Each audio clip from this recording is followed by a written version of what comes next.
말라기 3장 1절부터 5절까지 말씀을 봉독합니다. 내가 나의 특사를 보내겠다. 그가 나의 갈 길을 닦을 것이다. 너희가 오랫동안 기다린 주가 문득 자기의 궁궐에 이를 것이다. 너희가 오랫동안 기다린 그 언약의 특사가 이를 것이다. 나 만군의 주가 말한다.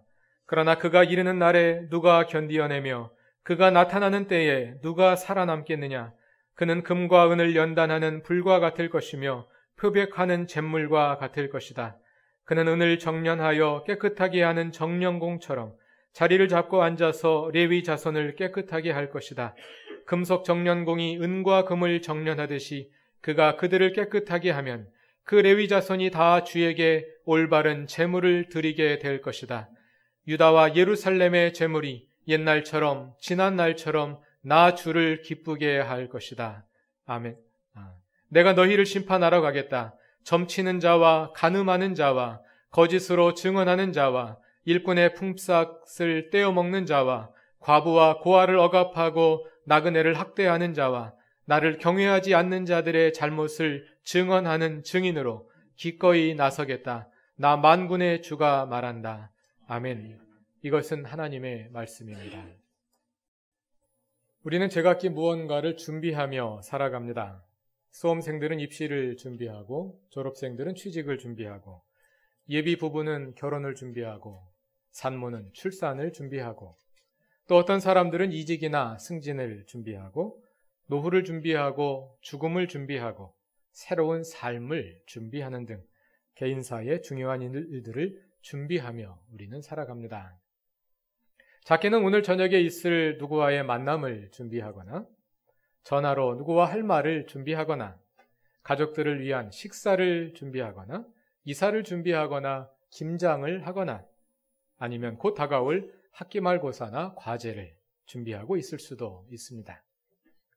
그리고 더 크게는 직접적으로든 간접적으로든 얼마 후에 있을 대통령 선거를 준비하거나 직장에서 하는 사업을 준비하거나 또는 우리 가운데는 새로워질 구루터기 교회를 위해 새해를 준비하는 분도 있을 것입니다. 이렇게 우리는 준비하며 살아갑니다. 오늘은 대림절 첫 주일입니다. 대림절은 크리스마스 전 4주간 예수의 오심을 기다리며 준비하는 절기입니다만 성탄절은 새해와 일주 간격으로 함께 찾아오기 때문에 대림절이 되면 우리는 새해를 맞이할 준비를 함께 하게 되곤 합니다. 그래서 대림절은 어떤 의미에서 예수의 오심을 준비하며 그와 함께 새해를 준비하는 기간이라고도 할 수 있겠습니다. 그래서 오늘은 대림절을 맞아 예수의 오심을 예고하는 말라기서의 한 구절을 묵상하면서 새해 우리 가정과 교회가 그리고 우리의 삶이 어떤 모습으로 변화갈지 함께 상상하며 소망해 보는 시간이 되었으면 합니다. 오늘 함께 읽은 말씀은 구약성서의 마지막 책인 말라기서의 한 구절입니다. 말라기는 나의 사자, 나의 특사라는 뜻입니다. 한 가지 재미있는 것은 말라기서에서 이 말라기라는 말이 한 사람의 이름을 가리키는 고유명사로 쓰이는 것 같기도 하고 또 어느 구절을 보면 그냥 나의 사자라는 뜻의 보통명사로 쓰이는 것 같기도 하고 그래서 해석에 어려움이 있습니다. 다 같이 말라기 1장 1절을 찾아보시면요. 다음은 주님께서 말라기를 시켜 이스라엘 백성에게 경고하신 말씀이다.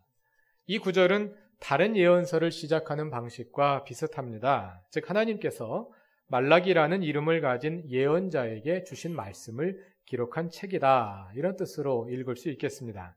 그래서 이 책의 이름이 말라기가 된 것입니다. 그런데 오늘 본문인 3장 1절로 가보면 해석에 어려움이 생깁니다. 내가 나의 특사를 보내겠다. 그가 나의 갈 길을 닦을 것이다. 여기에서 나의 특사라고 번역된 말이 히브리어로 말라기입니다. 그러니까 3장 1절을 내가 말라기를 보내겠다. 그가 나의 길을 닦을 것이다. 이렇게 번역할 수도 있는 것입니다. 물론 앞에 나온 1장 1절을 주님께서 나의 특사를 시켜 이스라엘 백성에게 경고하신 말씀이다. 이렇게 번역할 수도 있겠지요. 그런데 그렇게 번역하고 나면 문제가 생깁니다. 만약 1장 1절에서 말라기를 나의 특사라고 번역하면 주님께서 나의 특사를 보내어 예고하신 말씀이 바로 이 말씀이다. 이렇게 번역하게 되면 여기서 나로 지칭되는 존재가 누구인지 불분명해지게 됩니다. 본문의 정황으로 보아서 나의 특사 그러면 하나님의 특사를 의미할 텐데 여기서 주님이 3인칭으로 쓰여있기 때문에 정확히 하자면 주님께서 그의 특사를 보내신다 이렇게 말해야 되지 않겠습니까? 그러니까 해석에 어려움이 생기는 거죠. 그래서 고유명사로 말라기라는 사람의 이름으로 해석할 수밖에 없게 되는 겁니다. 마찬가지로 3장 1절의 말라기를 그냥 지금과 같이 나의 특사로 번역하지 않고 고유명사 말라기로 옮길 수도 있습니다. 그렇게 되면 하나님께서 나중에 예언자 말라기를 다시 보내실 것이다. 이런 뜻이 되므로 그것도 이상해집니다. 4장에 보면 나오지만 하나님께서 나중에 나의 특사를 보낼 건데 나의 특사는 누구냐면 엘리야를 보낸다는 말씀이거든요. 엘리야를 다시 보낸다. 그런 얘기인데 말라기를 다시 보낸다. 이렇게 되니까 또 이게 성경 앞뒤가 맞질 않습니다. 그래서 번역의 일관성을 포기하고 1장의 말라기는 고유명사로 3장의 나의 특사는 보통 명사로 옮길 수밖에 없게 되는 것입니다. 어쨌든 중요한 것은 말라기라는 이름은 나의 특사라는 뜻을 가진 이름이고 사실은 그것은 모든 예언자들의 사명을 한마디로 표현한 말이라고도 말할 수 있겠습니다. 예언자는 누구냐? 하나님의 사자, 하나님의 특사, 하나님의 말씀을 전달하는 그런 존재가 바로 예언자이기 때문입니다. 말라기는 소예언서의 마지막 책이며 개신교 구약성서의 마지막에 배치되어 있는 책으로서 구약과 신약을 잘 연결해 주는 역할을 합니다. 말라기의 마지막 부분, 그러니까 구약 성경 전체의 마지막 부분이 되는 말라기 4장 5절 6절을 보면 주의 크고 두려운 날이 이르기 전에 하나님께서 예언자 엘리야를 보내실 것이라고 예고합니다. 한 장 앞으로 넘겨서 오늘 본문인 3장 1절을 보면 하나님께서 그의 특사를 보내 하나님의 길을 닦게 하실 것이라고 말씀하십니다. 같은 사실을 예고하는 겁니다. 말라기 3장 1절에 나오는 나의 특사가 바로 4장 5절에 나오는 엘리야를 가리키는 겁니다. 그러니까 말라기가 말하는 하나님의 특사는 다시 올 예언자 엘리야를 가리키는 거죠. 여러분이 잘 아시는 것처럼 예수님은 다시 올 예언자, 말라기가 말한 다시 올 예언자 엘리야가 바로 세례 요한이라고 가르쳐 주십니다. 또 세례 요한은 광야에 나타나 회개의 세례를 선포하며 예수의 오실 길을 준비한 사람입니다. 말라기 3장 1절이 하나님께서 나의 특사를 보내어 그의 길을 준비하게 할 것이다. 이렇게 말씀하시고 그 특사는 4장 5절에 보니까 엘리야라고 말하고 예수님은 그 엘리야가 세례 요한이라고 말하니까. 그러니까 말라기는 세례 요한과 예수의 오심을 예고하고 있는 것으로 우리가 읽을 수 있게 되는 겁니다. 이렇게 구약 성경 말라기는 세례 요한과 예수의 오심에 대한 예고로 끝나는데 이제 신약 성경을 펼쳐서 보면 첫 부분에 사복음서가 나오고요. 사복음서를 읽어보면 공히 예수의 공생애를 세례 요한의 이야기로 시작하는 것을 볼 수 있습니다. 이렇게 말라기는 예수의 오심을 예고함으로써 구약 성경을 마무리하고 신약 성경의 길을 열고 있는 것입니다. 이 책의 저자인 말라기는 포로 후기의 예언자입니다. 그 시대 상황을 이해하기 위해서 전후 역사를 잠깐만 살펴보자면 기원전 587년에 남왕국 유다가 신바빌로니아 제국에 멸망하여 유다인들이 포로로 잡혀갑니다. 그러나 신바빌로니아는 그로부터 약 50년 후인 539년에 페르시아 제국의 패권을 넘겨주게 되고 페르시아 제국의 첫 번째 황제인 고레스 또는 키루스는 그 다음 해인 538년에 칙령을 반포하여 유대인 포로들을 고국으로 돌려보냅니다. 유대인들에게 이것은 제2의 출애굽이라고 표현되는 희망의 사건이었습니다. 그들은 하나님께서 이스라엘의 포로를 되돌리셔서 과거와 같은 영광을 회복시켜 주시리라는 기대를 안고 고국으로 돌아옵니다.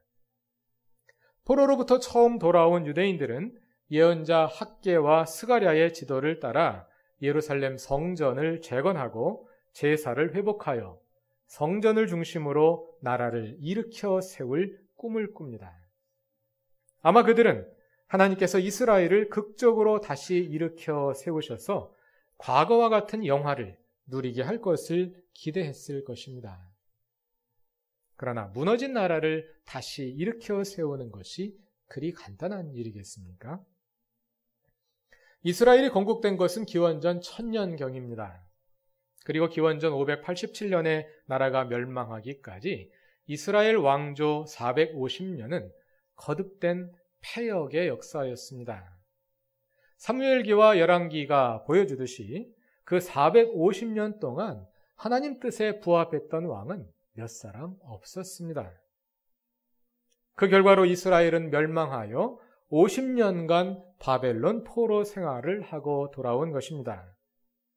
하나님은 그러한 과정을 통해 죄값을 다 치루었고 하나님이 이미 그들의 죄를 다 용서하셨다고 선언하십니다. 그러나 그렇다고 해서 그 나라가 그 이전의 영광으로 곧 돌아가리라고 보는 것은 너무 성급한 기대일 것입니다. 450년 걸쳐서 무너진 나라가 단 몇십 년 만에 다시 세워질 수 있겠습니까? 그들에게는 아직도 더 참고 기다리며 하나님 말씀 위에 나라를 세워야 하는 인고의 기간이 기다리고 있었다는 것입니다. 그러나 그 기다림이 그리 쉬운 것은 아니었습니다. 포로로부터 돌아와 어렵게 다시 일으켜 세워놓은 유대인들의 신앙은 얼마 지나지 않아 생동력을 잃고 습관화되고 형식화되어 갔습니다. 이런 상황에서 예언자 말라기가 일어나 백성들을 다시 각성시키고자 했던 것입니다. 오늘 함께 읽으신 3장 5절과 그 이후의 말씀을 읽어보면 그들은 이방신을 찾아가 점을 치고 간음을 하고 거짓으로 증언하고 일꾼의 품삯을 떼어먹고 과부와 고아를 억압하고 나그네를 학대하고 하나님께 드려야 할 11조를 무시하는 등 하나님의 뜻대로 나라를 다시 일으켜 세우고자 했던 처음의 이상과는 동떨어진 삶을 살아가고 있었습니다. 뿐만 아니라 2장 7절 이하를 보면 제사장들은 백성들에게 말씀을 가르치는 책임을 게을리했습니다. 그러다 보니 하나님의 말씀이 백성들 사이에서 지켜질 리 만무했습니다.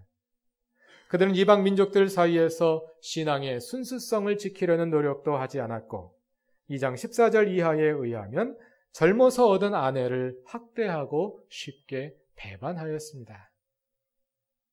무엇보다도 말라기가 가슴 아프게 지적하는 것은 죽어있는 예배였습니다.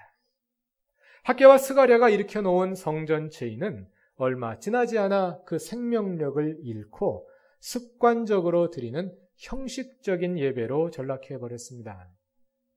말라기 1장 7절을 보면 제사장들은 제단에 더러운 빵을 바치고 제사에 적합하지 않은 눈 멀고 저는 짐승과 병든 짐승을 제물로 바치면서도 그것이 잘못인지 깨닫지 못했습니다. 하나님은 그러한 상황에 개입하고자 하셨습니다. 오늘 본문인 말라기서 3장 1절 이하에서 하나님은 말씀하십니다. 내가 나의 특사를 보내어 나의 길을 준비하게 하겠다. 그는 금과 은을 연단하는 불과 같이 표백하는 잿물과 같이 너희를 정련하고 깨끗하게 하여 그 모든 정련과 깨끗하게 하는 과정의 목표는 단 한 가지 제사를 바로잡는 것이었습니다. 예배를 바로잡을 것이다. 그것이 말라기를 통해 예고하는 말씀입니다. 예배란 그리스도교 신앙의 기초이며 완성이기도 합니다. 우리는 예배에 참석하면서 비로소 내가 그리스도인이라는 정체성을 가지게 되고 예배를 통해 그리스도인됨이 무엇인지를 배우고 예배를 통해 얻은 은혜와 사랑과 능력으로 이 세상에서 살아가며 그렇게 형성된 우리의 모든 신앙과 삶을 예배를 통하여 표현하기 때문입니다. 이 예배에 임하는 여러분의 마음가짐은 어떠하십니까? 만일 이 모임이 내가 가장 좋아하는 연예인이나 정치가 같은 인물의 팬클럽 모임이라면, 그래서 이 자리에 그 사람이 와 있다면 우리의 감정 상태와 집중도는 지금과 사뭇 다를 것입니다. 가슴이 두근거릴 것이고 그 사람의 일거수일투족에서 눈을 떼지 않을 것이고, 그러다가 그와 또는 그녀와 눈이 마주치기라도 할 때는 가슴이 멎는 듯한 전율을 느낄 것입니다. 오전 11시에 그 모임이 시작된다면 아마 이미 어젯밤부터 마음이 설레기 시작했을 것입니다. 그리고 이 자리에 나오는 발걸음이 매우 가벼웠을 것입니다. 옷이나 머리나 내가 좋아하는 그 사람이 좋아할 만한 스타일을 갖추려고 신경이 쓰일 것입니다. 그리고는 아마 모임이 시작하기 전 일찌감치 나와 좋은 자리를 잡고 그 만남을 기대하며 기다릴 것입니다. 예배 자리에 나오는 우리에게 그러한 설레임과 기다림이 있습니까? 아마 그러기는 힘들 것입니다. 왜냐하면 연예인 팬클럽 모임에 일주일에 한 번씩 평생 참석하는 사람은 없을 것이기 때문입니다. 또 우리는 연예인이나 정치가를 만나러 오는 것이 아니라 굳이 비유로 말하자면 하나님 아버지를 만나러 나오는 것인데, 부모님 만나러 갈 때마다 마음이 설레는 사람은 많지 않을 것입니다. 따라서 그런 극적인 감격과 설렘이 없다고 해서 신앙이 잘못되었다고 한마디로 단정하기는 어려울 것입니다. 그러나 분명 다시 생각해 볼 필요는 있습니다.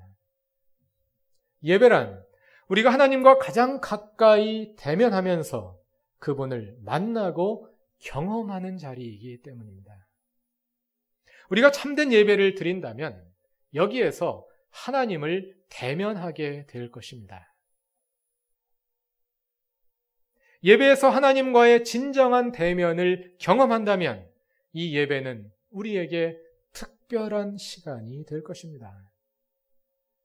예배란 죽은 신을 추모하기 위해 모이는 자리가 아니라 살아있는 하나님을 만나서 우리를 구원하신 그 은혜를 감사하고 우리의 최선을 다하여 그분을 기쁘시게 해드리는 일이기 때문입니다. 또 새로이 주시는 하나님의 말씀을 통해 우리의 나아갈 바를 확인하는 자리이기 때문입니다.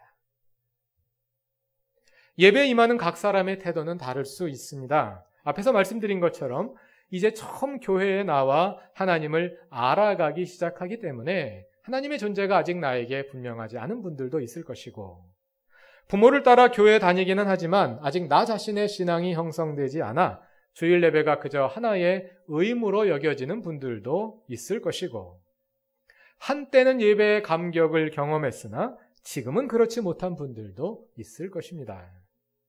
어떤 분들에게 예배는 마치 학교 다닐 때 월요일 아침에 전교생이 모여 아침 조회에서 학교장 훈시를 듣는 것처럼 따분한 시간일 수도 있습니다. 그러나 그러한 우리의 신앙에 어떤 변화가 있기를 기대한다면 예배로부터 시작하시는 것이 좋습니다. 우리의 예배가 달라질 때 우리와 하나님과의 관계가 달라지고 그와 함께 우리의 삶이 달라질 것입니다. 만일 우리가 신앙에 어떤 변화를 기대한다면 우리의 예배를 변화시켜야 합니다. 예배를 잘 드리느냐 못 드리느냐는 대부분의 경우 외적인 조건보다는 나와 하나님과의 관계가 어떻게 형성되어 있느냐에 따라 결정되곤 합니다. 진정 예배가 달라지기를 원하십니까? 그렇다면 예배를 준비하십시오.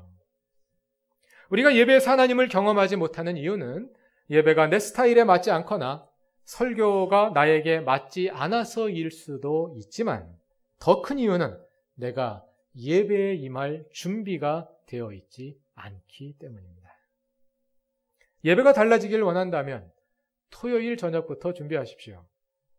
토요일 밤 제 시간에 잠자리에 들어야 주일 예배를 바로 드릴 수 있습니다. 정상적으로 수면을 취하지 못하면 제정신으로 예배를 드릴 수가 없기 때문입니다. 또 주일 예배 전 예배를 준비하는 시간이 필요합니다. 우리가 아침에 직장에 출근하여 자리에 앉자마자 일이 바로 시작되지는 않습니다.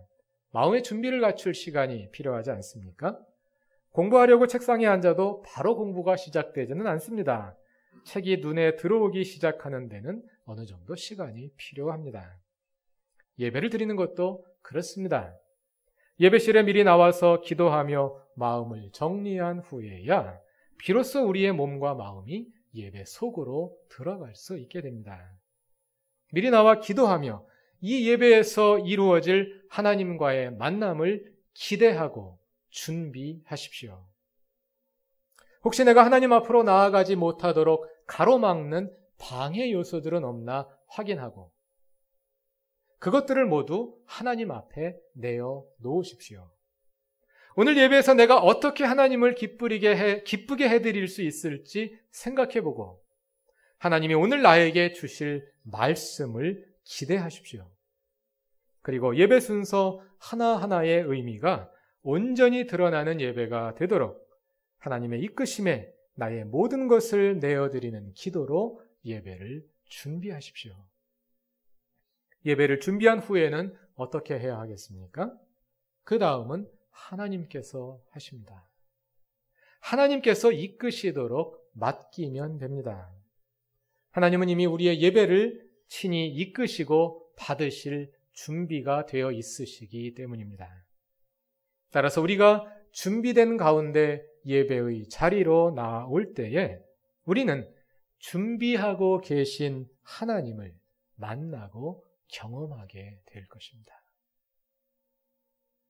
개신교 예배에서 가장 큰 비중을 차지하는 것은 설교입니다. 그래서 설교가 전체 예배 시간의 절반 가까이를 차지하곤 합니다. 그러나 나머지 절반의 순서들은 단순히 설교를 보조하기 위한 과정으로 존재하는 것은 아닙니다. 우리 교회의 예배는 각 순서의 이름이 그 순서의 성격을 잘 보여주도록 만들어져 있기 때문에 주보만 유심히 살펴보아도 예배의 의미를 잘 이해할 수 있습니다. 전임 목사님이 예배학자이시기 때문에 가장 모범적으로 예배의 구조를 잘 갖추어 놓으셨습니다. 예배를 구성하는 각 순서들은 우리가 하나님을 만나는 서로 다른 방식들의 집합이라고 할 수 있습니다. 먼저 우리가 하나님 앞에 모이고 하나님께서 이 자리에 오시며 우리의 죄를 고백하고 용서와 위로를 경험하며 하나님께서 내리신 은혜의 찬양과 예물로 응답하며 하나님의 말씀을 통해 우리의 삶의 방향을 정하고 그 뜻에 따라 이 세상으로 나아갑니다. 이러한 모든 순서들을 통해 우리는 여러 가지 방식으로 하나님을 경험합니다. 지난 1주간 하나님과 동행했던 우리의 삶과 또 이제 시작될 1주간의 삶이 예배를 통해 수렴되고 응축되어 우리의 모든 삶이 하나님께 산 제물로 드려지고 또 우리의 삶 속 깊이 개입하시는 그 하나님을 이 예배를 통해 경험하는 것입니다. 그래서 사도 바울은 로마서 12장 1절에서 이렇게 권고하는 것입니다. 형제자매 여러분, 그러므로 나는 하나님의 자비하심을 힘입어 여러분에게 권합니다. 여러분의 몸을 하나님께서 기뻐하실 거룩한 산 제물로 드리십시오. 이것이 여러분이 드릴 합당한 예배입니다.